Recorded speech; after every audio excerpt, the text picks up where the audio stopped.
Hello everyone, আমার রান্নাঘরে আপনাদের স্বাগতম। আজকে আমি কোয়াব দিয়ে ভিন্ন স্বাদের করলা ভাজি করে দেখাবো। এর জন্য আমি 2 টুকরো ডিপ ফ্রিজ থেকে কোয়াব বের করে নিয়েছি। আর এখানে আমি 3টা মিডিয়াম সাইজের আলু নিয়ে নিয়েছি। এখানে 250 গ্রাম করলা আছে, এই যে একটু বড় সাইজের করলা। এই সমস্ত উপকরণ দিয়ে আমি তৈরি করে নিব মজাদার কোয়াব দিয়ে করলা ভাজি। এই যে আলুর খোসা আমি ছাড়িয়ে টুকরো করে কেটে ধুয়ে পরিষ্কার করে নিব, আর করলাও আমি কেটে ধুয়ে পরিষ্কার করে নিব। আর কোয়াব আমি মাংসগুলো হাত দিয়ে ছাড়িয়ে নিব।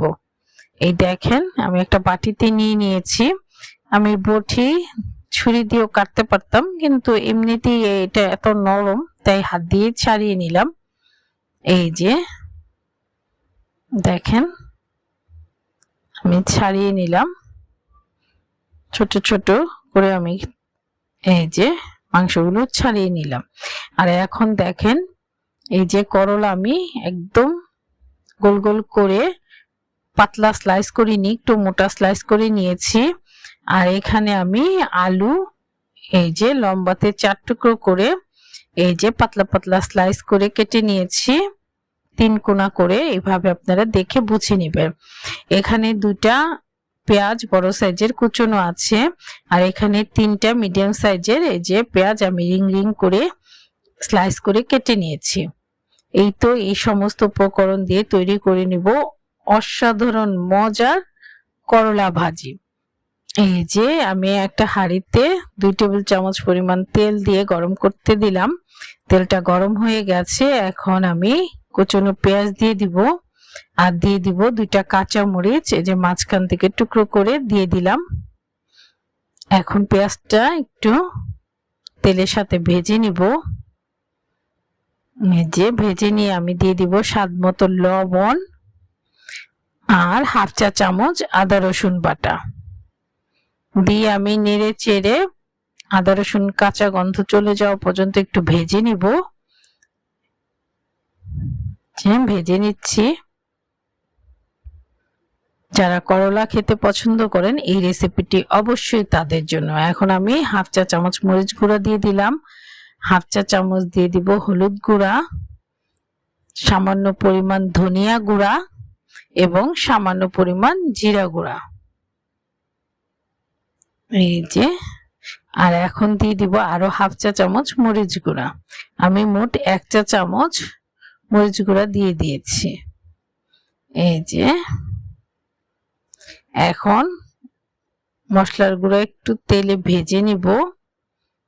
যে ভেজে নিয়ে দিয়ে দিব পানি, সামান্য পরিমাণ পানি দিয়ে দিব, না হলে মশলাটা পুড়ে যাবে।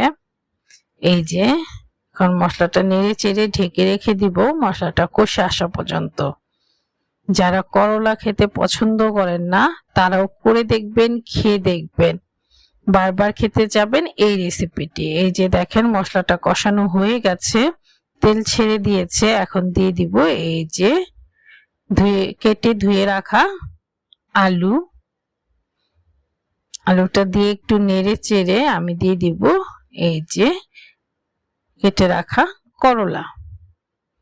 করলা দিয়ে আমি ভালোভাবে নেড়ে চেড়ে এই দেখেন মশলাটা মিশিয়ে নিচ্ছি। ভালোভাবে মিশিয়ে আমি ঢেকে রেখে দিব। এই যে কিছুক্ষণের জন্য। এই দেখেন আমার আঁচটা মিডিয়াম টু লোতে ছিল।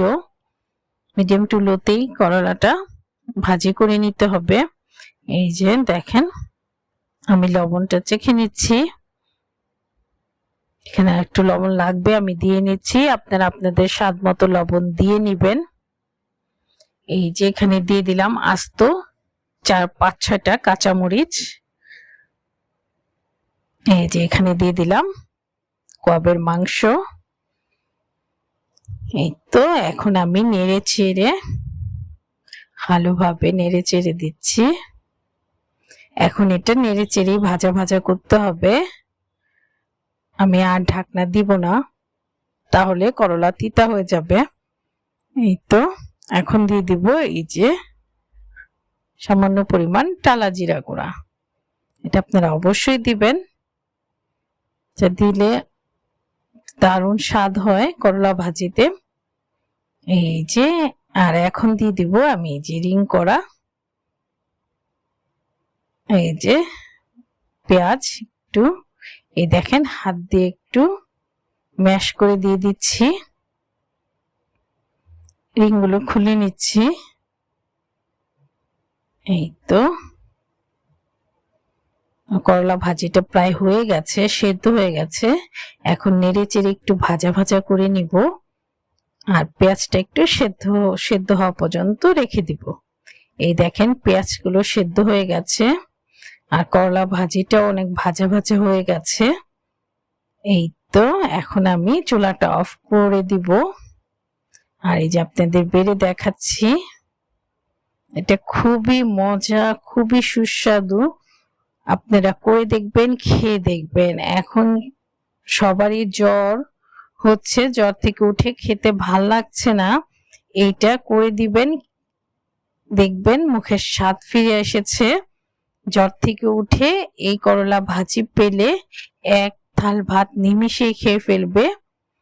এটা আপনারা করে দেখবেন, খেয়ে দেখবেন। আমার রেসিপিটি ভালো লাগলে আমার সাথে থাকবেন, পাশে থাকবেন, লাইক শেয়ার কমেন্ট